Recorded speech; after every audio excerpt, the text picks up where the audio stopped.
if I'm going to console somebody who's just lost a little one, the first consolation approach I'm going to use is silence. And then I will, at some point, just by being there, they're aware that something, and I'm there, and that's fine, but they're so caught up. And the next question, or the first question I would ask them is, how are you doing? And if I ask a person who's recently lost a child, how are you doing? There may be a good response or maybe nothing, but at least we're still focusing there as opposed to what I might want to say. Your child is better off. God must have had a reason. Anything that would somehow deny the immense disappointment and loss and then the resultant anger.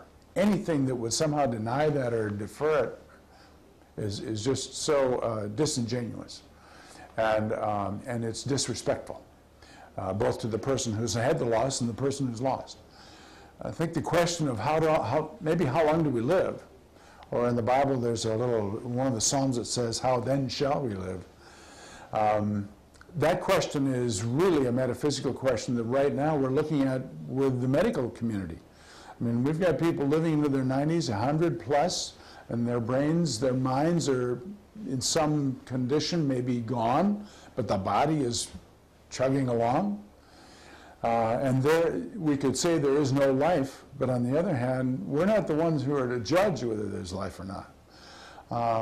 Similarly, there are folks whose brains are just vital, and the power of the mental process is still maybe more vital than ever, and yet the body around them is falling apart. And so how do you minister, how do you help that person? Well, you don't deny it, but you have to show respect. And I think it's, for me, the respect of a family or towards a family that's lost a child, the respect is that they were willing to bear up under the process of having a baby, making a baby, and the baby or the child is gone. They are the true heroes. There's also the problem of the person who would say, well, I'm not going to get involved because I don't want to get hurt. I'm never going to get married or remarried because I don't want to get hurt. I'm not having children. I saw what happened to the children of my family. I'm not going to do that. C.S. Lewis would say that the ability to love is the ability to risk. And so a family that's been bearing children and now lost one, they have tremendous risk that they put themselves at for the tremendous outpouring of love that comes with it. And so where does God show up in this?